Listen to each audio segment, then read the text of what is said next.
Good evening and welcome to Estuary TV News with me, James Dunn. On tonight's show, the government announces a policy that will make it easier to move livestock. We went to market in Louth to find out how it will affect farmers locally. Also tonight, Greg Mortar tells us what happened in sport over the weekend. And I talked to Humberside Police's Casualty Reduction Officer about staying safe on the region's roads.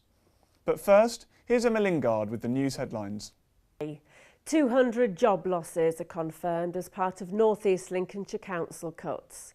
Local authorities are being encouraged to back fracking, and local farmers welcome plans to cut livestock movement red tape. 200 job losses and a proposal to raise council tax have been confirmed as part of the budget cuts in North East Lincolnshire.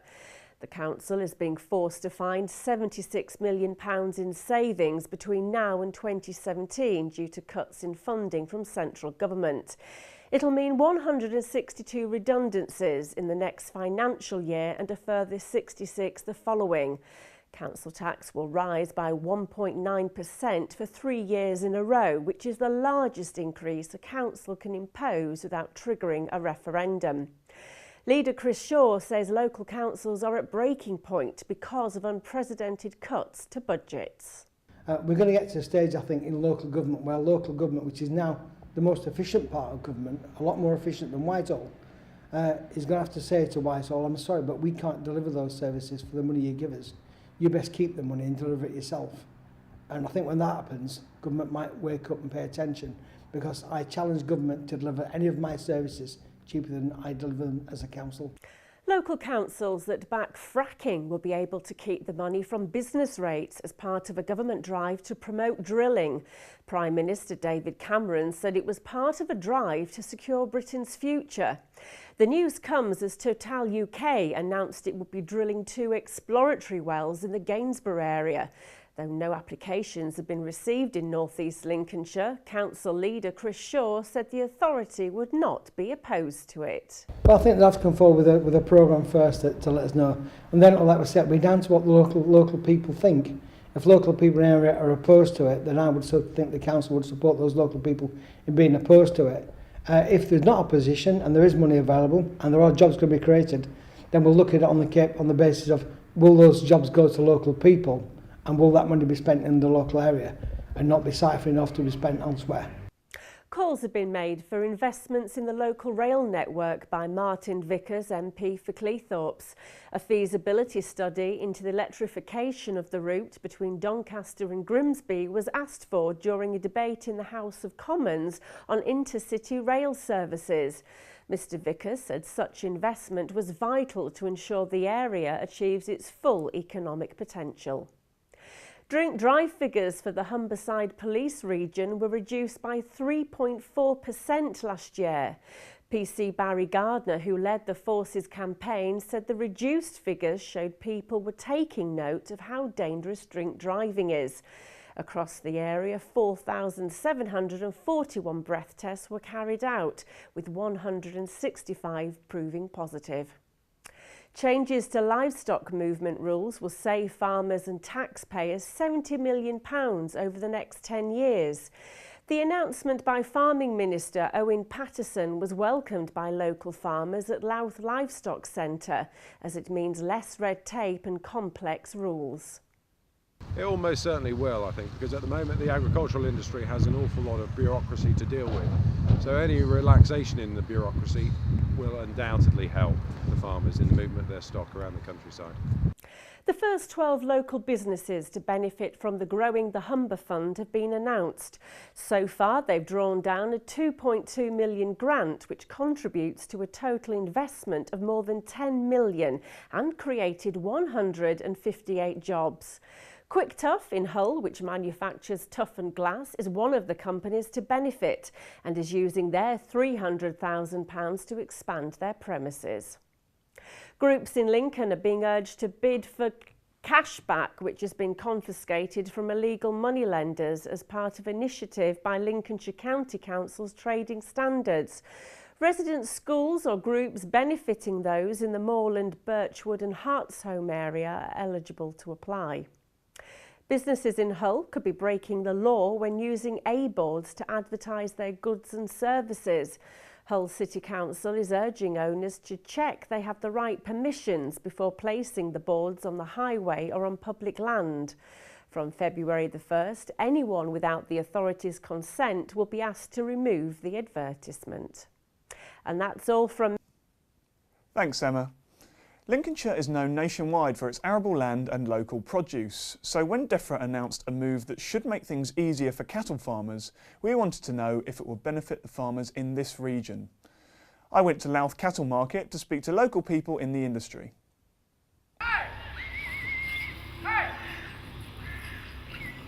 It's calm now, but just an hour ago it was like a cattle market in here.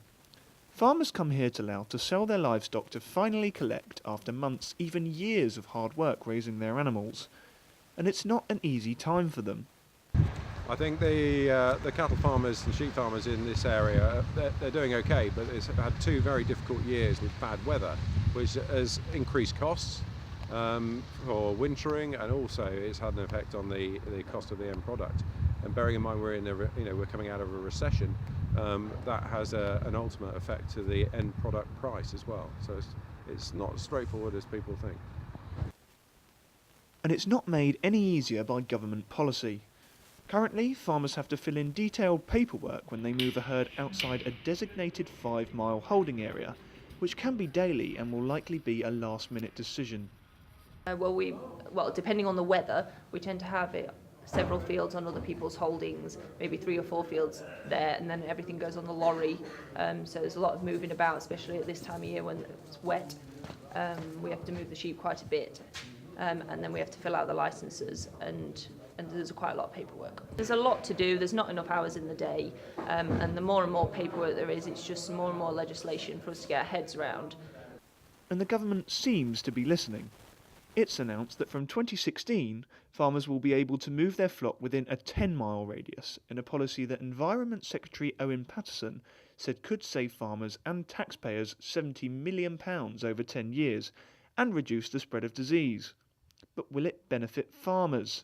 It almost certainly will, I think, because at the moment the agricultural industry has an awful lot of bureaucracy to deal with. So any relaxation in the bureaucracy will undoubtedly help the farmers in the movement of their stock around the countryside. I think it'll help us personally because everything is quite close to home, so it would be within the 10-mile radius. So there'll be a lot less paperwork for us to do, especially at this time of year when we're moving them maybe once a week because it is so wet. It'll save on postage and paper really. Now, our sports presenter Stu Cox has moved on to pastures new, but luckily we have reserves. Here's Greg Mortar with all the news on how local sides got on with their fixtures at the weekend. Thanks, James. Grimsby will host either Tamworth or Chorley in the FA Trophy quarter-finals after defeating Maidenhead 2-1, with Joe Colbeck and Sean Pearson getting the goals. Reece Tyson Lascaris scored for the visitors. Tonight it's Skrill Premier action as Grimsby travel to the New Lawn to face Forest Green Rovers. North Ferriby recorded another impressive win in the competition this time, 4-0 at Sincil Bank against Lincoln. A brace from Liam King, plus goals from Ryan Kendall and former Mariner Nathan Jarman doing the damage. In the FA Trophy quarters, they play Gosport Borough at Church Road. Tonight, in a rearranged game, they face Leamington. A win will take them 3 points clear of AFC Telford. After a handsome 6-0 win in their last game against Fulham at the KC Stadium, despite a resilient showing, it was in vain as the Tigers were defeated 2-0 by second in the table Chelsea, with strikes from Eden Hazard and Fernando Torres. Paul Hayes' first game back at Scunthorpe for a third spell got both goals as 2-0 win for the Iron sees them 2 points clear at the top from Burton, who are second. Brigg Town drew 2-2 with Hales Owen Town. The Zebras twice drew level as first Olivier Fisher and then Joshua Nichols scored the goal at the Hawthorns as they drew 2-2 against Hales Owen. Gould's game against Graiseley was postponed. Louth made it 18 games without a win after this 3-1 loss at home to Cleethorpes, with late goals from Brodie Robertson and Mark Cooper giving them the win. Earlier, Nathan Emson scored a penalty for Cleethorpes before Lee Crofts equalised. The White Wolves last won on the 28th of September when they beat Selby 3-1. On Wednesday at Bradley Football Development Centre, the Owls host the Zebras in the Lincolnshire Senior Shield quarter-finals as Cleethorpes play Brigg.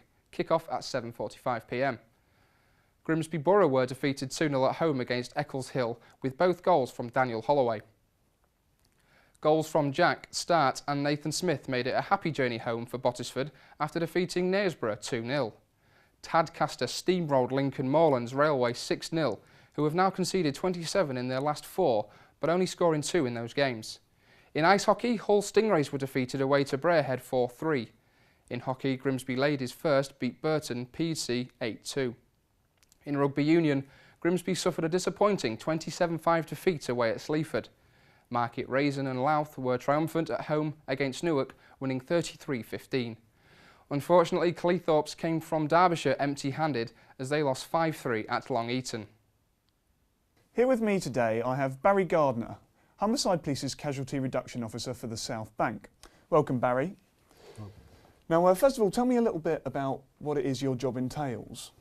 Well, essentially it's trying to reduce casualties on the road from road traffic collisions, and do that with a variety of different ways, education and in engineering with the local authorities, and through enforcement.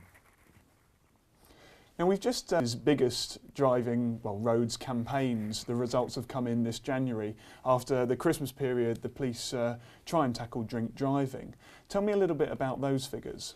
The campaign was for 2 months, and it was force wide. The figures were, in fact, there was the round about 4,000, just under 4,000 breath tests conducted. Is that not force wide? Force wide, but that's not involving collisions. And there were a further round about 800 following collisions. That's force wide. My area, which is the South Bank, there were 1,310 breath tests conducted, not involving collisions, and a further 331 following collisions. Now, the results actually show that the percentage of people caught for drink driving over this Christmas period is slightly up on last year. Is that right? Yeah, just 0.1% on the South Bank. I think it was 3.9% last year and 4% this year, but with slightly less tests done this year, only just slightly less. Do you think that's had an impact, the number of tests done, or? I'd like to think so. I'd like to think that the campaign actually does send out a message to motorists that we mean business, we are serious.